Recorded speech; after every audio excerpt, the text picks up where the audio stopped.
Chapter 3। अगर आप इस यात्रा पर निकलने का फैसला करते हैं तो आपका जीवन बदल जाएगा।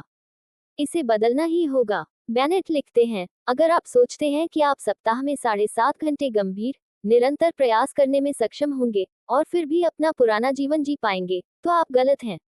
मैं दोहराता हूं कि कुछ त्याग और बहुत अधिक इच्छा शक्ति की आवश्यकता होगी। शाम के अध्ययन के लिए अपनी रुचि के अलावा किसी अन्य चीज को अपने निर्णय पर प्रभाव डालने न दें। बेनेट लिखते हैं, शाम के समय के कामों को चुनते समय उस काम को चुनें जिसमें आपकी सबसे ज्यादा रुचि हो और किसी और चीज को प्रभावित या निर्देशित न होने दें कि आप क्या अध्ययन करना चाहते हैं। दर्शन शास्त्र का चलता फिरता विश्वकोश होना अच्छी बात है, लेकिन अगर आपको दर्शन शास्त्र से कोई खास लगाव नहीं है और आप सितारों का अध्ययन करना चाहते हैं तो ऐसा नहीं है। शुरुआत में बहुत ज्यादा प्रतिबद्धता न रखें। जो लोग इस यात्रा पर निकलते हैं वे दो तरीकों से असफल होते हैं। वे या तो बहुत कम कार्य करते हैं, अच्छा धैर्य रखने में असफल हो जाते हैं और अपनी धीमी प्रगति से असंतुष्ट हो जाते हैं और अधिक करने का प्रयास करने का निर्णय लेते हैं, बुरा अभिभूत हो जाते हैं और छोड़ देते हैं। या फिर वे बहुत कम अच्छा कार्य करने के लिए प्रतिबद्ध होते हैं, कुछ महीनों में अपनी प्रगति की कमी से असंतुष्ट हो जाते हैं और काम छोड़ देते हैं।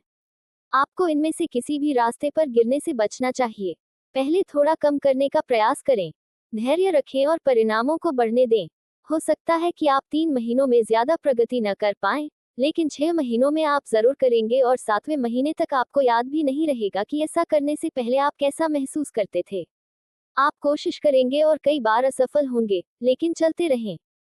ये बेहतर समय प्रबंधन का मामला नहीं है, यह आत्म अनुशासन और प्रेरणा का मामला है। बेनेट कहते हैं, अगर आपको लगता है कि आप कागज के एक टुकड़े पर कलम से समय सारणी बनाकर अपने आदर्श को प्राप्त कर पाएंगे, तो आपको तुरंत उम्मीद छोड़ देनी चाहिए। अगर आप निराशा और मोहभंग के लिए तैयार नहीं हैं, अगर आप बड़े प्रयास के लिए छोटे परिणाम से संतुष्ट नहीं होंगे, तो शुरू न करें। लचीलापन बनाए रखें। कार्यक्रम का पालन करना महत्वपूर्ण है, लेकिन ये कोई धर्म नहीं है। आप मास्टर हैं। लचीलापन बनाए रखें। हालांकि आपको इसे गंभीरता से लेना होगा ताकि यह काम करे और सिर्फ एक क्रूर मजाक न बने। एक व्यक्ति को सही मात्रा में कठोरता और लचीलापन हासिल करना चाहिए। जल्दबाजी मत करो। कोई व्यक्ति कुत्ते को 8 बजे बाहर ले जाता है और पूरे समय यही सोचता रहता है कि उसे 9 बजे पढ़ना शुरू करना है और इसलिए वह सैर के पल का कभी आनंद नहीं ले पाता। घमंडी मत बनो। बेनेट लिखते हैं, एक घमंडी व्यक्ति एक चुलबुला व्यक्ति होता है जो खुद को श्रेष्ठ ज्ञान का दिखावा करता है। वह एक घमंडी मूर्ख है जिसने अपने पहनावे का एक महत्वपूर्ण हिस्सा खो दिया है, यानी उसका हास्य बोध। आप उन लोगों को घृणा से देखने के लिए प्रेरित होंगे जो आपके जैसे ही जीवन जीते हैं। ऐसा न करें। घमंडी न बने। उनके 24 घंटों का आपके 24 घंटों से कोई लेना देना नहीं है। यह मानवता को बचाने का तरीका नहीं है, ये खुद को बचाने का तरीका है। जैसा कि रयान हॉलिडे कहते हैं, खुद के साथ सख्त रहें और दूसरों के साथ सहनशील रहें।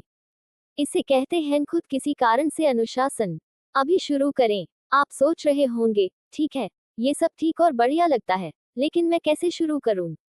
बस शुरू करो। बेनेट कहते हैं कि यह ऐसा है जैसे कोई आपसे पूछे कि ठंडे पानी में नहाने का तरीका क्या है। Thank for support me. Subscribe कर दे प्लीज दोस्त।